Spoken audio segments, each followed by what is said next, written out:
اللہ اللہ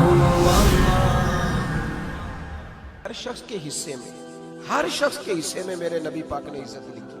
ہر شخص کے حصے میں رسول پاک نے وقار. رشتوں کو حضور نے اتنا مضبوط کر دیا، اتنا مضبوط کر دیا کہ رشتے رشتے نہیں درد بن گئے. ماں کا نام آتا ہے تو آنکھوں میں آنسو آ جاتے ہیں، ماں کا نام آتا ہے تو دل تڑپتا ہے نا. یار یہ انقلاب ہے جو میلاد والے رسول نے برپا کیا. ورنہ حضرت طارق ابن عبداللہ کہتے ہیں میں حضور کے اعلان نبوت سے پہلے بھی مکے آیا تھا. آپ فرماتے میں نے ایک بوڑھی عورت کو، ایک نوجوان کو گلے میں رسی ڈال کے گھسیٹ کے لے جاتے دیکھا تو میں نے اس سے کہا کہ یہ کیا کر رہے ہو، کون ہے یہ بی بی، کیا مسئلہ ہے؟ تو وہ کہنے لگا جی میری اماں ہے، بوڑھی ہو گئی ہے، کسی کام کی نہیں رہی تو بیچنے جا رہا ہوں. چلو کسی کے برتن جب مانجے گی تو میرے تو پاس کچھ نفع آئے گا نا بیچنے. یہ داستانیں نہیں. ابھی بھی جن لوگوں کی طبیعت سخت ہوتی ہے وہ قتل نہیں کر دیتے ماں باپ کو. واقعہ سنیے نا آپ نے کہ ابا میرے نام زمین نہیں کر رہا تو مار دیا. جب کلیجے سخت ہوتے ہیں تو کام ہو جاتا ہے. ایک طرف وہ منظر تھا اور ایک طرف یہ منظر ہے کہ حضرت حلیمہ سعدیہ رضی اللہ تعالی عنہ، ان کا نام نہیں ہے حضرت حلیمہ کا مسلم شریف میں، وہ امام زرقانی نے لکھا ہے، ورنہ مسلم میں یہ روایت اپنے اصل انداز میں موجود ہے. حضرت ابو ہریرہ رضی اللہ تعالیٰ عنہ فرماتے ہیں کہ جناب حلیمہ بوڑھی عورت، سادی عورت. اگر آپ کبھی معاشرتی لحاظ سے حضرت حلیمہ کا انداز دیکھیں گے نا، توجہ ہے میری بات پر، سمجھ آ رہی ہے آپ حضرات کو؟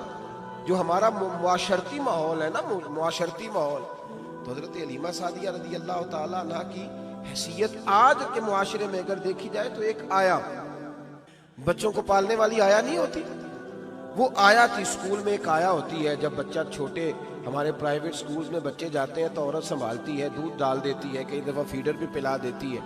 بچہ اگر پخانہ پیشاب کرتا ہے تو خدمت کرتی. یہ عورتیں اس زمانے میں چھوٹے بچے لے جاتی، پالا کرتی. تو بتانا دائی کی، آیا کی، میں مثال دے رہا ہوں. اور نرس کی کیا حیثیت ہے معاشرے میں. اور حضرت حلیمہ سعدیہ جب نبی پاک کو واپس لے کے آئی تھی تو چلو کچھ نہیں، لیکن نہ کچھ معاوضہ بھی انہیں حضرت عبد المطلب نے عطا کیا تھا. جناب آمنہ نے انہیں کچھ، ایک معنی یہ بھی ہو سکتا تھا کہ پیسے دے کے یہ کام کرایا، معنی ہو سکتا تھا. آج جو گھر میں اماں برتن دھوتی ہے اس کی کیا حیثیت ہوتی ہے؟ وہ تو بیچاری جن برتنوں کو دھو کے ہمیں دیتی ہے، بعد میں انہی برتنوں میں ہم انہیں کھانا کھانے کی اجازت نہیں دیتے.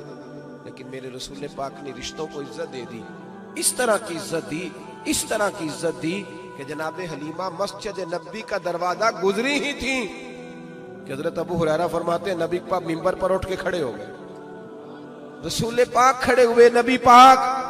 میں کبھی کبھی یہ روایت دیکھتا ہوں تو میرا دل کرتا ہے میں اپنے آپ سے پوچھوں، میرا دل کرتا ہے میں اپنے یاروں دوستوں خطباء سے، واعظین سے، پیروں سے، مشائخ سے پوچھوں کہ تو بھی بتا، جب تو شاگردوں کو پڑھا رہا ہوتا ہے اور تیرے ابا جی آتے ہیں تو کبھی اٹھ کے کھڑا ہوا ہے؟ اپنے جیسے لوگوں سے، اچھے علماء کی بات نہیں کرتا، کبھی سوال کروں. یہ بڑا مشکل کام ہوتا ہے، بڑا مشکل. کہ عالم دین تقریر کر رہا، والد آ جائے، بندہ اٹھ کے کھڑا ہو. لیکن رسول پاک نے عزتیں دی، وقار دیا. جناب حلیمہ داخل ہوئی تو حضور منبر پہ کھڑے ہوئے اور اتنی تیزی سے حضور آگے بڑھے، اپنی چادر کو اتارا اور پھر میرے رسول نے زمین پہ بچھایا اور پھر حضرت حلیمہ سعدیہ بیٹھ گئی. اور جناب ابو ہریرہ فرماتے جتنی دیر نبی پاک ان کے سامنے بیٹھے رہے اتحیات کی حالت میں بیٹھے رہے. حضور نے رشتوں کو وہ وقار دیا، وہ حسن دیا کہ رشتے درد بن گئے ہیں. اب ماں کا نام دل میں بعد میں آتا ہے، زبان میں بعد میں آتا ہے، آنسو پہلے آتے ہیں.